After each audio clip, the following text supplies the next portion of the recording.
जय श्री कृष्ण। देखिए, सिंह राशि और सिंह लग्न के लिए बड़ा महत्वपूर्ण समय है। जैसा मैं हमेशा बताता रहता हूँ, राहु और केतु वर्गोत्तम में है। राहु वर्गोत्तम में है, केतु वर्गोत्तम में है, लेकिन नक्षत्र राहु शुक्र के होने से विम्सिकल कैरेक्टर है। मैरिटल और बिजनेस रिलेशनशिप में, बिजनेस में लिए हुए डिसीजंस को लेके, काम काज को लिए डिसीजंस को लेके थोड़ा विम्सिकल है, असमंजस है। मतलब करूं नहीं करूं, ये करूं वो करूं, इस तरह की असमंजस स्थिति है। इस कॉम्बिनेशन में अगर इस वीक में शुरुआत देखें 19 तारीख से, तो सूर्य मंगल जो अस्त हैं, बुध अस्त हैं, चंद्रमा अस्त हैं, शुक्र अस्त हैं, सारे के सारे ग्रहों के नक्षत्र सिंह राशि के हो गए, सूर्य के हो गए। सूर्य की लग्नेश है, पर्सनालिटी पे इंपॉर्टेंट इफेक्ट आ रहा है। यहां देखें तो मंगल की दृष्टि केतु के ऊपर है, थोड़ा ध्यान रखना है, एक्यूट कॉम्बिनेशन है।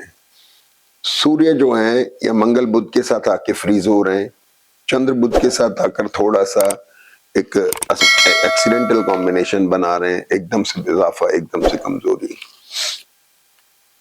शुक्र मंगल, शुक्र बुध बड़े प्लीजेंट कॉम्बिनेशन है, लेकिन अस्त है, बहुत पास है।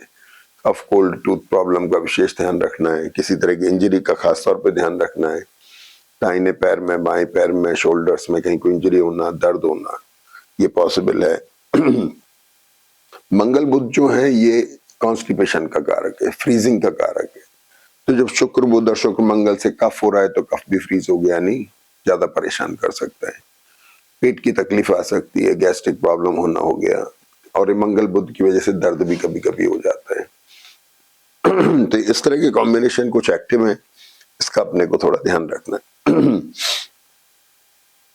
चंद्रमा और शनि का कॉम्बिनेशन मैरिटल और बिजनेस रिलेशनशिप को थोड़ा रिडिफाइनिंग मोड में ला रहा है। पुराने पुराने दोबारा तरीके से आप इसको डिफाइन करना चाह रहे हैं। सप्तम शनि भी यहाँ बैठे हुए हैं, तो 21 तारीख तक तो पूर्व भाद्रपद नक्षत्र में जो इसे एक्सप्लोर कर रहे हैं, उठा रहे हैं, बढ़ा रहे हैं मैरिटल और बिजनेस रिलेशनशिप को लेकर के। इसके बाद ये अपने ही नक्षत्र में आ रहे हैं। गुरु यहाँ पर वक्री है, पंचम भाव के दृष्टि है, संतान को लेके कंसर्न आ रही है, एजुकेशन को लेके कंसर्न डेवलप हो रही है, ये बेटर साइन। अब इंपॉर्टेंट चीज शुरू होती है। इंपॉर्टेंट चीज ये शुरू होती है कि हम राहु की गति को देखेंगे। शनि और बुध के साथ आकर के फ्रीज हो गए, और शनि और मंगल को साथ आके स्ट्रेसफुल हो गए। शनि और चंद्रमा रिडिफाइनमेंट बता रहे हैं। तो राहु यहाँ पर जिसकी दृष्टि गुरु पर है, पंचम भाव पर है, आपको किसी माइंडसेट को लेकर के फ्रीज कर सकती है, डिससेटिस्फेक्शन ला सकते हैं। पढ़ने वाले बच्चे हो गए, काम काज करने वाले लोग हो गए, क्योंकि दशमेश भी छठे भाव में है।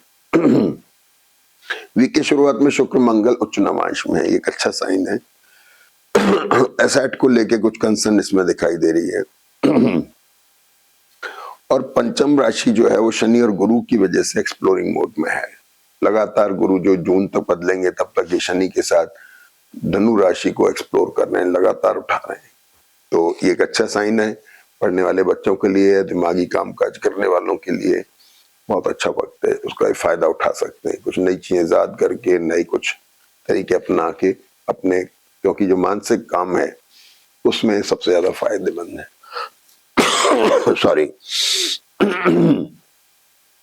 अब यह है कि इस वीक में 23 तारीख को बसंत पंचमी भी आ रही है, जो अबूझ मुहूर्त है। हमारे शास्त्र में जब कोई मुहूर्त नहीं निकलते, बीच बीच में अबूझ मुहूर्त दिए गए, जिससे कि जीवन रुक ना जाए, अच्छे कामकाज होते रहे, जीवन में एक चलायमानता बनी रहे, इनर्शिया डेवलप ना हो जाए।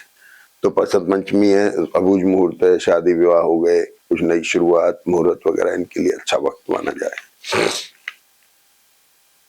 अब चंद्रमा जो है मकर राशि में है, एडमेंट है, थोड़े से फ्रीजिंग है, लग्जरीज को लेके खर्च करवा रहे हैं थोड़ा सा, और एसिडिटी दे रहे हैं, पेट की समस्या का विशेष ध्यान रखना है। इसके बाद चंद्रमा 21 तारीख को कुंभ राशि में आते हैं, यहां भी ध्यान रखने की जरूरत है। अब जब चंद्रमा 21 राशि को यहाँ आ गए, शनि बुध और शनि मंगल की वजह से ऑलरेडी फ्रीज है, राहु चंद्रमा के साथ बैठ के वैसे भी स्ट्रेसफुल होते हैं, तो आपके एफर्ट्स आपके काम काज, आपके व्यापार, आपका नौकरी पेशा, वहां लेकर के एक स्ट्रेस डेवलप हुआ। अभी आपकी जन्म पत्री पर डिपेंड करेगा कि ये स्ट्रेस आपका पॉजिटिव है या नेगेटिव साइड में है, ये आपके उन हॉरोस्कोप पर डिपेंड करेगा। और एक्सपेंसेस दिखा रहा है, द्वादश शेष हो गया, फ्रीज हो गया, न चाहे बिना चाहे एक्सपेंसेस आ सकते हैं, इनका अपने को ध्यान रखना है। मैरिटल और बिजनेस रिलेशनशिप में अगर कोई स्ट्रेस या फ्रीजिंग दिखाई दे रही है तो थोड़ा पॉज दे दें, समय रहते थोड़ा ठीक होने की संभावनाएं हैं। गुरु राहु की दृष्टि से चंद्रमा डिससेटिस्फैक्टरी मूड में है। Profession, marital relationship, business relationship को थोड़ा डिससेटिस्फैक्टरी मूड में डाल रहे हैं। ध्यान रखना है अनायास कोई ऐसा पैसा खर्च ना हो जो लाइबिलिटीज क्रिएट कर दे, इसका अपने को ध्यान रखना है। कुंभ राशि का चंद्रमा 21 तारीख को हुआ, 23 तारीख को चंद्रमा मीन राशि में आ गए। ये बड़ी इंपॉर्टेंट चीज हो गई। यहाँ पे रीडिफाइनिंग मोड बना, ट्रैवल करा सकते हैं, लोकेशन चेंज करा सकते हैं। पहली बात तो ये हो गई। दूसरी बात, लीवर से संबंधित जिनको समस्याएं रहती हैं इनको विशेष ध्यान रखना है। आखिरी बात क्या हुई कि अब चंद्रमा फिर से बुध के साथ एक कॉम्बिनेशन बना करके राहु को थोड़ा सा बहुत इंपॉर्टेंट बना रहे हैं।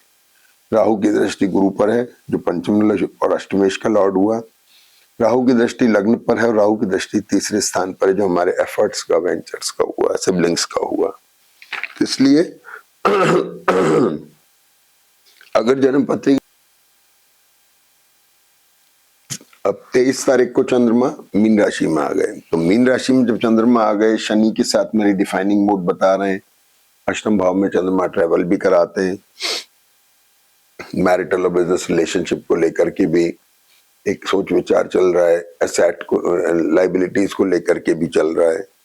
ये सारी चीजें हो रही हैं। मीन राशि को गुरु बैठे वो चौथे स्थान में बल दे रहे हैं, थोड़ी ताकत दे रहे हैं। ये स्ट्रॉन्ग कॉम्बिनेशन है। तो लीवर की जिनको समस्या रहती है इनको विशेष थोड़ा ध्यान रखना चाहिए। अब यहां जब चंद्रमा आ गए तो खास कॉम्बिनेशन बना कि चंद्र और बुध, ये बड़ा एक एक्सीडेंटल कॉम्बिनेशन है। नक्षत्र और डिग्रीज को देख करके अगर हम फलाएं तो यकायक गेन और यकायक लॉस भी देते हैं। यहाँ राहु की दृष्टि गुरु पर है, तो राहु जो है ये 7th हाउस में है जो आपका मैरिटल और बिजनेस रिलेशनशिप का हाउस हो गया। नौकरी पेशा है, जन्म पत्री वीक चल रही है तो थोड़ा ध्यान रखें, यकायक कुछ परिवर्तन आ सकता है। बिजनेस में भी यकायक परिवर्तन आ सकता है, किसी तरह की इंजरी का, एक्सीडेंट, इनका भी ध्यान रखें। थोड़ा सा कमर में दर्द भी हो सकता है, स्पाइन में प्रॉब्लम भी हो सकती है। चंद्रमा जो है बुध के साथ में बता रहे, चंद्र मंगल एसिडिटी का कॉम्बिनेशन बता रहा है और मंगल बुध यहाँ अभी भी फ्रीज है, तो इसका थोड़ा ध्यान रखें। शनि बुध जरूर थोड़े से दूर हो गए तो थोड़ा सा रिलीफ मिल रहा है, लेकिन अभी भी पेट की समस्या है, इनका विशेष ध्यान रखना है। कमर के दर्द वगैरह कुछ होते हैं, तो मैं कहता हूँ कि छोटी मोटी अगर कुछ परेशानी आती है तो वो अपने को बड़ी समस्या से बचा लेती है, इसलिए इसकी चिंता नहीं करनी चाहिए। तो ये चंद्रमा, अब मीन राशि में चंद्रमा 24 तारीख को 25 तारीख को चंद्रमा मीन राशि में वर्ग उत्तम में आते हैं। सुबह 7:45 बजे से लेकर के 7:48 से लेकर के और 13:36 तक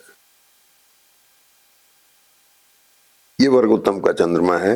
और यहाँ इसको आप अच्छे काम में ले सकते हैं, उपयोग कर सकते हैं इसका। आपको ये ना शुरुआत करनी हो उसके लिए फायदेमंद है। इसके बाद में चंद्रमा मेष राशि में आ जाते हैं, तो वीक के एंड के अंदर 13:36 से लेकर के और शाम को 19:22 तक चंद्रमा यहाँ मेष राशि में वर्ग उत्तम में होते हैं। ये मेष में है और ये मीन राशि में है। तो यहाँ भी ये पूरा दिन 25 तारीख का अच्छा है, जिसमें आप चंद्रमा को यूज कर सकते हैं अच्छी शुरुआत के लिए, नए काम करने के लिए, स्टेबल मेंटल डिसीजन लेने के लिए। और जब चंद्रमा मेष राशि में आते हैं तो इसके ऊपर छठे बैठे मंगल की, जो बुध के साथ बैठा है, और केतु की दृष्टि होती है। तो ये थोड़ा हल्का स्ट्रेसफुल कॉम्बिनेशन हो सकता है। हेल्थ का मैं बार बार आपसे कह रहा हूँ ध्यान रखें, और किसी भी तरह के एक्यूट मेंटल स्ट्रेस से बचने की कोशिश करें।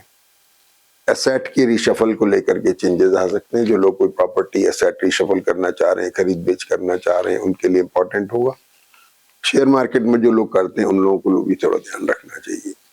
तो कुल मिला के जो वीक की शुरुआत 19 तारीख को थोड़ा स्ट्रेस में हुई, वीकेंड के अंदर आपको थोड़ा रिलीफ मिल रहा है। जय श्री कृष्ण।